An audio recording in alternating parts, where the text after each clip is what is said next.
There's no stopping it now. Australia will have a tax on carbon in just over 7 months. Years of debate and a string of shattered political leaderships came to a head in the Senate today when it finally passed the government's carbon pricing regime into law. But the opposition isn't taking yes for an answer. It's vowed to fight the tax all the way to the next election and scrap it as soon as it can. From Canberra, here's Chief Political Correspondent Mark Simpkin.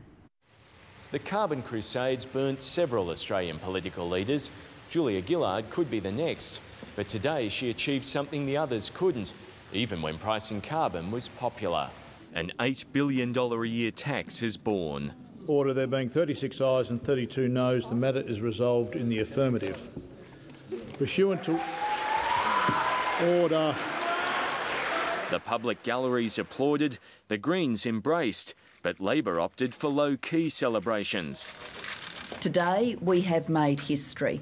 After all of these years of debate and division, our nation has got the job done. From the middle of next year, there will be a carbon tax under the government she leads, starting at $23 a tonne. Today's vote is a win for Australia's children. Not to mention the Gillard government. The bill's passed without amendment after Labor and the Greens gagged debate. The green tail wagging the Labor dog. The people of Australia voted at the last election for a power-sharing parliament. They weren't able to end the argument. You will wear your flagrant breach of promise to the Australian people like a crown of thorns. Grow up.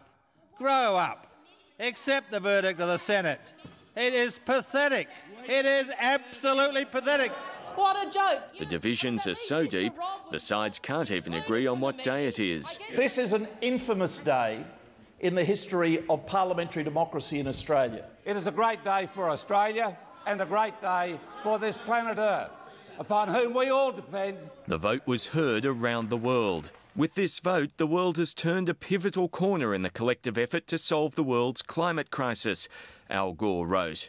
The parliamentary fight is over, but the political brawl isn't. It's the greatest sellout since Judas Iscariot took 30 pieces of silver. The coalition's vowing to repeal the tax if it wins government. We have stated our case against the carbon tax, and at this point in time, it is not a defeat, it's an adjournment to the next episode. There will be no rescission of this legislation. Even the heavens are clapping.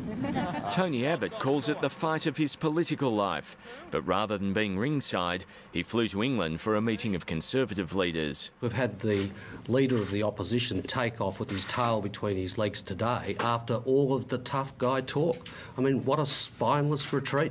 The government deliberately avoided the public backslapping that greeted the bill's passage through the lower house, but behind the scenes there's excitement, relief and even hope.